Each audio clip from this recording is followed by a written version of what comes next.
Hello बच्चों, आप लोग का एयर क्लासेस के प्लेटफॉर्म में स्वागत है। हम लोग जैसे कि पिछले क्लास में देखे थे केमिस्ट्री की रासायनिक अभिक्रिया क्या है, उसमें क्या क्या विशेषताएं हैं, उसके बारे में हम लोग देखे थे। आज हम लोग देखेंगे रासायनिक समीकरण के बारे में। ठीक, ये हम लोग का 5th लेक्चर है। 4 लेक्चर हम लोग अब तक पढ़ लिए हैं और आज 5th लेक्चर में रासायनिक समीकरण से हम लोग स्टार्ट करेंगे। इसके बारे में देखेंगे, इसके रासायनिक समीकरण लिखने के क्या क्या फायदे हैं, रासायनिक समीकरण।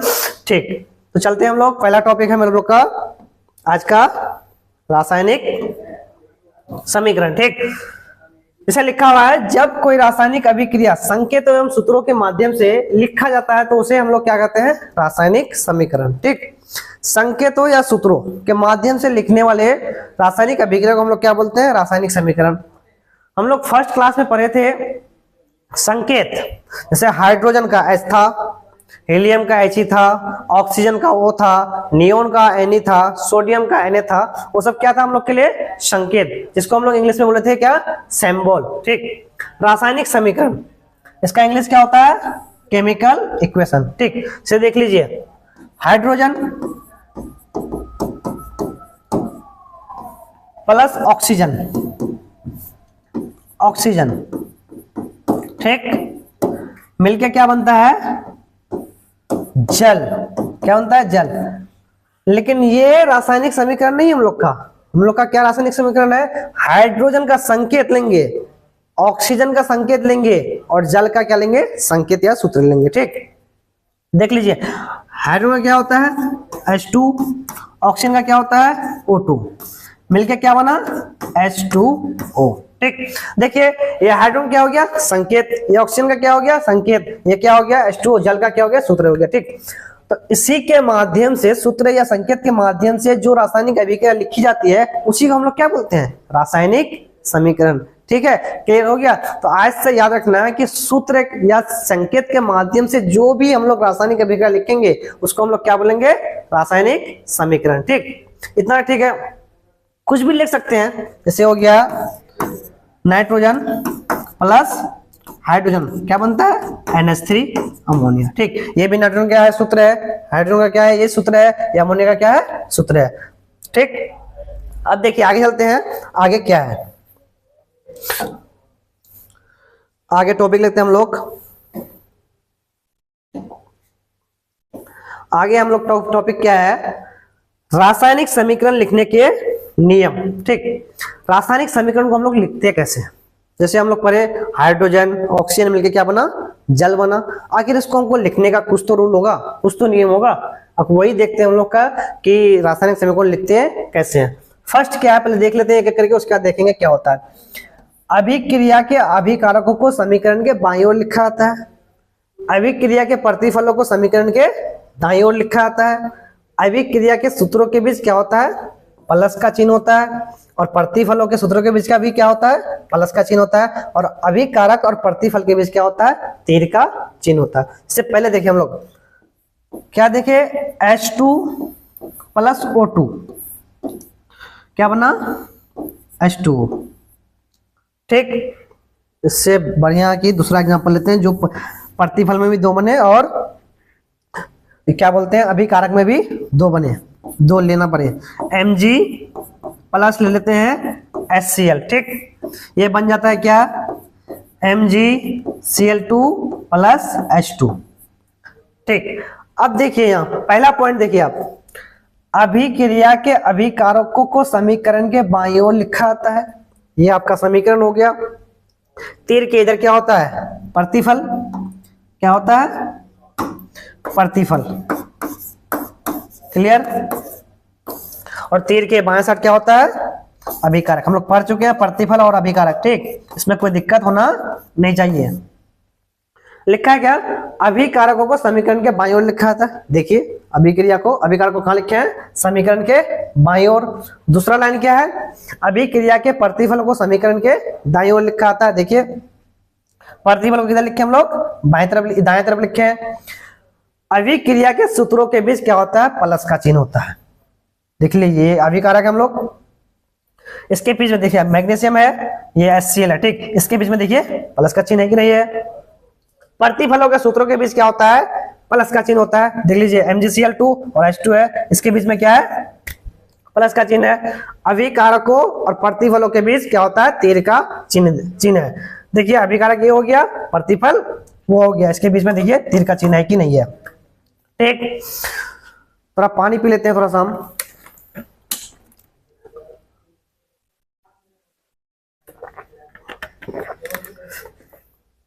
तो ये क्लियर हो गया, एक एक पॉइंट लिखा हुआ उसमें आपको दिख रहा है। अभिक्रिया के अभिकारकों के समीकरण का बाईं तरफ लिखे हैं, प्रतिफल को किधर लिखे हैं, दाएं तरफ लिखे हैं। अभिकारकों के बीच प्लस का चिन्ह होता है, प्रतिफलों के बीच भी क्या होता है, प्लस का चिन्ह होता है। ठीक, और अभिकारक और प्रतिफलों के बीच क्या होता है, तीर का चिन्ह होता है। तो इधर क्या हो गया अभिकारक, उधर क्या हो गया प्रतिफल, और इसके बीच में क्या होता है, ये तीर का चिन्ह होता है। ठीक, तो इस चारों नियम, पांचों नियम से हम लोग क्या होता है, रासायनिक समीकरण को हम लिख सकते हैं। इसमें लिखने में कोई दिक्कत नहीं होगी।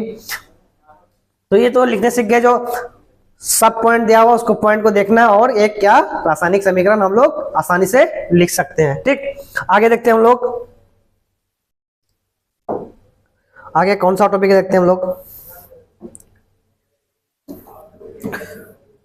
क्या है, रासायनिक समीकरण के उपयोग से लाभ।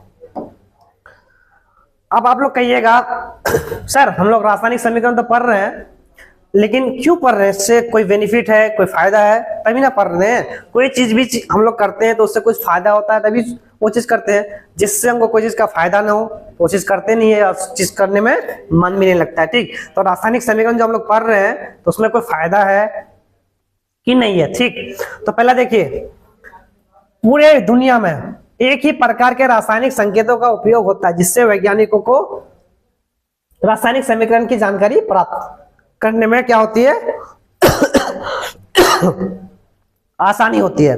दूसरा क्या है, इससे कागज की बचत होती है, इससे क्या होता है, समय की भी बचत होती है। ठीक, अब देखिए ये क्या है, हाइड्रोजन,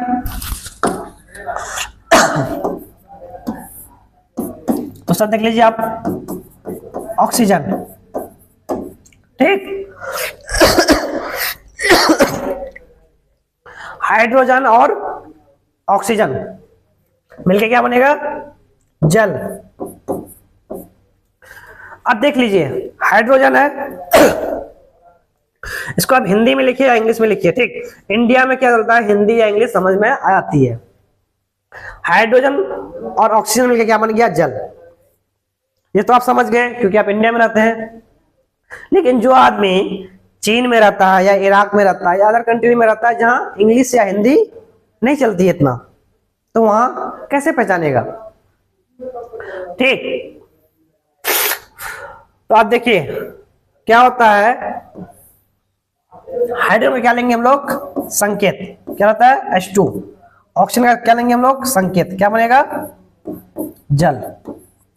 ठीक, इससे क्या होगा, पूरी दुनिया में जैसे देखिए H को पूरी दुनिया में, हाइड्रोजन को जो होता है क्या पढ़ते हैं हम लोग H, ऑक्सीजन को क्या पढ़ते हैं हम लोग O, और जल को क्या पढ़ते हैं हम लोग H2O। ठीक, ये पूरी दुनिया में आप लोग को मिल जाएगी। तो ये क्या होती है, इससे आसानी होती है, किसी भी देश में आप रहें, आप अगर हिंदी आता है या इंग्लिश आता है या हिंदी आता है या जिसको नहीं भी आता है, ठीक, उसके लिए ये समीकरण देख के वो पहचान सकता है कि ये क्या है, हाइड्रोजन है, ये क्या है, ऑक्सीजन है। और जब हाइड्रोजन और ऑक्सीजन मिलेगा तो क्या बनेगा, जल बनेगा। ठीक, तो आप कहीं भी देश में रहिए तो इससे आसानी होती है। जैसे वैज्ञानिक लोग हैं तो ये तो थोड़ा ना जो इंडियन ही वैज्ञानिक है या चाइनीज ही वैज्ञानिक है या किसी भी कंट्री का वैज्ञानिक हो सकता है, तो उसको एक कॉमन लैंग्वेज होना चाहिए ना समझने के लिए।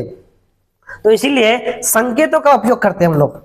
किसी भी एलिमेंट का क्या होता है, संकेत या सूत्र का एलिमेंट, सूत्र का क्या करते हैं हम लोग, उपयोग करते हैं, जिससे क्या होता है वैज्ञानिकों किसी देश में रहे उसको समझने में क्या होती है, आसानी होती है। दूसरा क्या है, इससे कागज की बचत होती है। अब देख लीजिए देख लीजिए यहां जैसे हम लोग क्या लिखते हैं, क्लोरीन, और इसका क्या होता है, संकेत क्या होता है, देखिए Cl2 Cl2 हो गया। अब देखिए क्लोरीन लिखने में आप लोग को कितना कागज लग रहा है, और Cl2 लिखने में आप लोग को कितना कागज लग रहा है, ठीक। क्लोरीन लिखने में आपको इतना सा स्पेस चाहिए, लेकिन Cl2 देखिए कितना कम स्पेस ले रहा है। तो इससे हम लोग क्या होती है, कॉपी की, कागज की क्या होती है, बचत होती है। ये देख लीजिए हाइड्रोजन कितना लिख रहा है, लेकिन इसका अकेले संकेत क्या होता है, H2 सिर्फ कितना छोटा है। ऑक्सीजन कितना रखा है, लेकिन इसका क्या है, O2 कितना छोटा है। तो इससे क्या होती है, हम लोग को कागज की भी और कलम की भी क्या होती है, बचत होती है, ठीक। आगे क्या है, इससे समय की बचत होती है, ठीक। ये देख लीजिए, आप क्लोरीन लिखिएगा तो 2, 3, 4, 5 सेकंड में लग सकता है, लेकिन Cl2 1 सेकंड से भी क्या लगता है, कम टाइम लगता है। मतलब इसके संकेत को आप रासायनिक समीकरण का संकेत, रासायनिक समीकरण जो लिखिएगा तो लिखना पड़ता है क्या, संकेत। तो संकेत लिखने में अगर उसके पूरे नाम को लिखिएगा, जहां आपको 4 से 5 सेकंड लग रहा है, तो वहां क्या लग रहा है आपको, 1 सेकंड में हो रहा है, हाफ सेकंड में हो रहा है, ठीक। तो इससे क्या होती है, हम लोग को समय की भी बचत होती है। समझ गए। तो रासायनिक समीकरण से हम लोग को क्या लाभ है, हर देश के वैज्ञानिकों को क्या होती है, रासायनिक समीकरण समझने में आसानी हो जाती है, कोई भी परेशानी नहीं होती, क्योंकि उसको लिखा आता है किससे, संकेत से लिखा आता है। कागज की बचत होती है, जहां हम लोग हाइड्रोजन लिख रहे हैं वहां H2 से काम चल रहा है, इससे समय की बचत होती है। हाइड्रोजन लिखने में या क्लोरीन लिखने में, ऑक्सीजन लिखने में जितना टाइम लग रहा है, उससे ज्यादा, उससे पहले हम उसके बहुत कम समय में क्या लिखते हैं, उसके संकेत को हम लिख सकते हैं, ठीक। तो क्लियर, जो रासायनिक समीकरण से हम लोग को ये फायदे हैं या लाभ है, ठीक। आगे देखते हैं हम लोग, आगे देखते हैं, आगे चलते हैं, आगे क्या है, कौन सा टॉपिक है।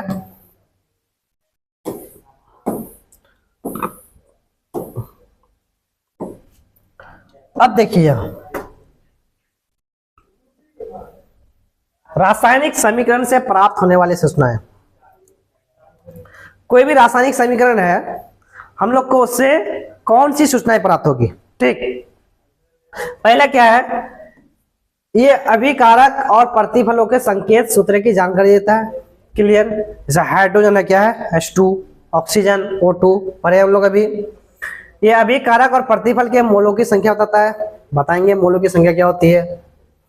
यह अभिकारक में भाग लेने वाले पदार्थों की जानकारी देता है, अभिकारक बताया ना, जो भाग लेता है रिएक्शन में, और प्रतिफल जो अभी रासायनिक अभिक्रिया के फलस्वरूप के बाद जो बनता है, उसी को हम लोग क्या बोलते हैं, क्या बोलते हैं, प्रतिफल, ठीक।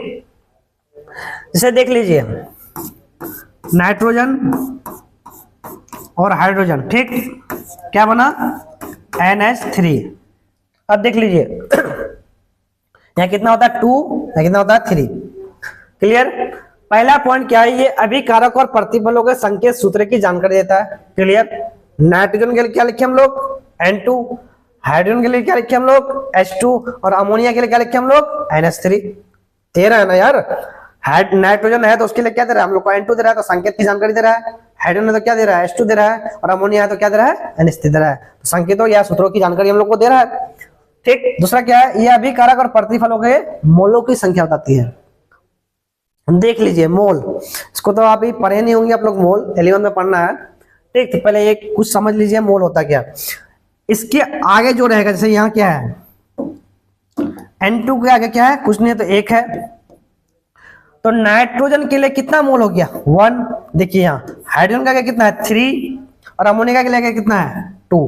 तो यहाँ क्या होगा, अमोनिया का मोल कितना हो जाएगा, 2, हाइड्रोजन के लिए मोल कितना हो जाएगा, 3, और नाइट्रोजन के लिए मोल कितना हो जाएगा, 1, ठीक। तो इस रासायनिक समीकरण से हम लोग को यह सूचना मिलती है कि अमोनिया का कितना मोल है, हाइड्रोजन का कितना मोल है, या नाइट्रोजन का कितना मोल है। तो क्या हो गया, नाइट्रोजन का कितना हो गया, 1 मोल, हाइड्रोजन का कितना मोल हो गया, 3 मोल, और अमोनिया का कितना मोल हो गया, 2 मोल। तो हमको इससे रासायनिक समीकरण से, किससे, रासायनिक समीकरण से हम लोग को मोलों को भी संख्या प्राप्त होती है, अभिकारक में कितना मोल है, प्रतिफल में कितना मोल है, ठीक, क्लियर। आगे क्या है, ये अभिकारक में भाग लेने वाले पदार्थों की जानकारी देता है, क्लियर। देखिए जैसे अभिकारक में कौन कौन सा भाग ले रहा है, हमको दिख रहा है ना, नाइट्रोजन ले रहा है और हाइड्रोजन ले रहा है, हमको दिख रहा है। उसके बाद क्या है अगला लाइन, ये रासायनिक अभिक्रिया के बाद बने प्रतिफलों की जानकारी देता है। हमको तो अभिकारक की भी जानकारी देता है कि कौन कौन भाग ले रहा है, नाइट्रोजन और हाइड्रोजन। उसके बाद ये भी जानकारी देता है कि नाइट्रोजन और हाइड्रोजन मिलके बनेगा क्या, क्या बन रहा है, यहाँ अमोनिया NH3 बन रहा है। तो इसकी भी, प्रतिफल की भी हम लोग को जानकारी देता है, और किसकी जानकारी देता है, अभिकारक की भी जानकारी देता है, ठीक। तो रासायनिक समीकरण से जो सूचनाएं प्राप्त होती है देख लीजिए, क्या क्या है समझा भी दिया, हम इसको स्क्रीनशॉट करना चाहते हैं, स्क्रीनशॉट कर लीजिए। ठीक, आगे देखते हैं हम लोग, आगे में क्या है।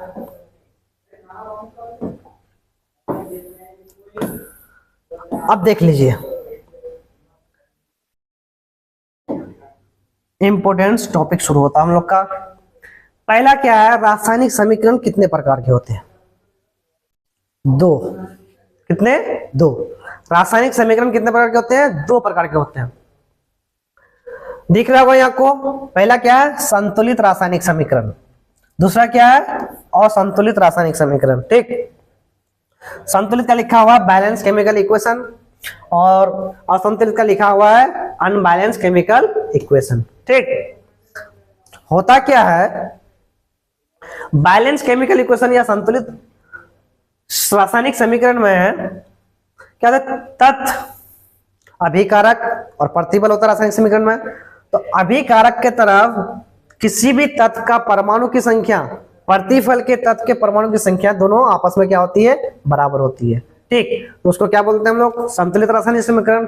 या वो अभिकारक के तत्व के परमाणु की संख्या और प्रतिफल के तत्व के परमाणु की संख्या अगर सेम नहीं हुआ, उसको क्या बोलेंगे हम लोग, असंतुलित रासायनिक समीकरण। कोई बात नहीं, अगर समझ में नहीं आया हम लोग एक एक करके देखेंगे जो संतुलित रासायनिक समीकरण क्या होता है और असंतुलित रासायनिक समीकरण क्या होता है। ठीक, तो सबसे पहले हम लोग क्या देखेंगे, संतुलित रासायनिक समीकरण। अब देख लीजिए, संतुलित रासायनिक समीकरण वैसा रासायनिक समीकरण जिसमें अभिकारकों और प्रतिफलों के प्रत्येक तत्व के परमाणु की संख्या समान होती है या बराबर होती है। ठीक, इसको एग्जांपल से समझेंगे हम लोग। ये देख लीजिए, H2 है प्लस Cl2 है। ठीक, क्या बनता है, 2HCl।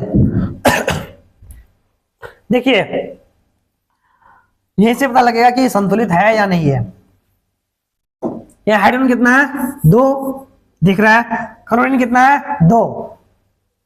यहां भी देखिए हाइड्रोजन कितना हो रहा है, 2 हो रहा है, क्लोरीन कितना हो रहा है, 2 हो रहा है। तो देखिए इधर तो प्रतिफल हो गया, इधर क्या हो गया, अभिकारक हो गया। ठीक, वही बोल रहा है अभिकारक और प्रतिफलों के प्रत्येक तत्व की परमाणु की संख्या क्या होना चाहिए, बराबर। Hydrogen 2, hydrogen 2, chlorine 2, chlorine 2 same हो रहा है, तो ये क्या हो जाएगा, संतुलित रासायनिक समीकरण। ठीक, दूसरा देखते हैं हम लोग, Mg प्लस O2 क्या बन रहा है, 2MgO। यहां भी देख लीजिए आप, ये भी संतुलित है कि नहीं है। इसको हम लोग संतुलित असंतुलित रासायनिक समीकरण और संतुलित रासायनिक समीकरण पढ़ेंगे। जो असंतुलित रासायनिक समीकरण होता है तो उसको संतुलित कैसे करेंगे। ठीक, ये बहुत इंपोर्टेंट टॉपिक है, इससे सबसे ज्यादा क्वेश्चन पूछा गया है। हम लोग अगले क्लास में देखेंगे वो। ठीक, यहाँ देख लीजिए मैग्नीशियम कितना है, 2, ऑक्सीजन कितना है, 2।